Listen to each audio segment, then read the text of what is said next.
Hi. നമ്മൾ കഴിഞ്ഞ ദിവസം രണ്ട് വിദേശ സഞ്ചാരികളെ കുറിച്ച് പറഞ്ഞു അല്ലേ. ഒന്ന് നിക്കോളോ കോണ്ടി, 1440 കേരളത്തിൽ വന്ന നിക്കോളോ കോണ്ടി. പിന്നെ ഒരാൾ അബ്ദുൾ റസാഖ്, 1442 മുതൽ 45 വരെ കേരളത്തിലുണ്ടായിരുന്ന അബ്ദുൾ റസാഖ്. അപ്പോൾ ഇന്ന് ഞാൻ സഞ്ചാരികളുടെ രാജകുമാരനെ കുറിച്ച് ആദ്യം പറയാം. സഞ്ചാരികളുടെ രാജകുമാരൻ അതാരാ? അത് മാർക്കോ പോളോയാണ്. സഞ്ചാരികളുടെ രാജകുമാരൻ എന്നറിയപ്പെടുന്ന ഇറ്റലിക്കാരനായ മാർക്കോ പോളോ. അദ്ദേഹം പാണ്ഡ്യരാജ്യം സന്ദർശിക്കുകയായിരുന്നു 1288-ലും 1293-ലും.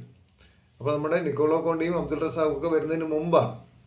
1288-ലും 1293-ലും തെക്കേ ഇന്ത്യ സന്ദർശിച്ചു. അപ്പോൾ തെക്കേ ഇന്ത്യയിലെ പ്രബലമായ രാജവംശമായിരുന്നു പാണ്ഡ്യരാജവംശം. ഈ പാണ്ഡ്യരാജവംശത്തെക്കുറിച്ച് ഏറ്റവും സമ്പന്നമായ രാജ്യം എന്നാണ് ആര് പറഞ്ഞിരിക്കുന്നത്?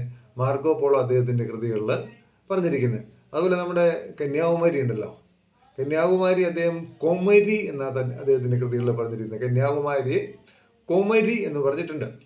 അതുപോലെ നമ്മുടെ ഏഴുമലയെക്കുറിച്ച് പറയുന്നുണ്ട്, കൊല്ലത്തെക്കുറിച്ച് പറയുന്നുണ്ട്. കൊല്ലത്തെക്കുറിച്ച് മാർക്കോ പോളോ പറയുന്നത് കൗലം എന്നാണ്, കൗലം. അതുപോലെ നമ്മുടെ മലബാറിനെ കുറിച്ച് പറഞ്ഞിരിക്കുന്നത് മലിബാർ എന്നാണ്. മലബാറിനെ മലിബാർ എന്ന് പറഞ്ഞിരിക്കുന്നു. അപ്പോൾ ഇങ്ങനെയൊക്കെ തൻ്റെ കൃതികളിൽ പറഞ്ഞിട്ടുണ്ട് മാർക്കോ പോളോ. അദ്ദേഹത്തിൻ്റെ പ്രശസ്തമായൊരു കൃതിയാണ് ദി ട്രാവൽസ് എന്ന കൃതി എഴുതിയത് മാർക്കോ പോളോയാണ്. ഇനി ഞാൻ കുറച്ചുകൂടി മുന്നോട്ട് വരാം. 1608 വരാം. 1608 ഇംഗ്ലണ്ടിൽ നിന്ന് ഒരാൾ ഇന്ത്യയിലേക്ക് വന്നു, ഒരു ക്യാപ്റ്റൻ വില്യം ഹോക്കിൻസ്. 1608 ജഹാംഗീറിൻ്റെ കൊട്ടാരത്തിലേക്ക് വന്നു. മുഗൾസാണ് ഇപ്പോൾ ഡൽഹി ഭരിക്കുന്നത് അല്ലേ. മുഗൾസ് ഇന്ത്യയിലെ പ്രധാന രാജവംശം മുഗൾ രാജവംശമാണ്.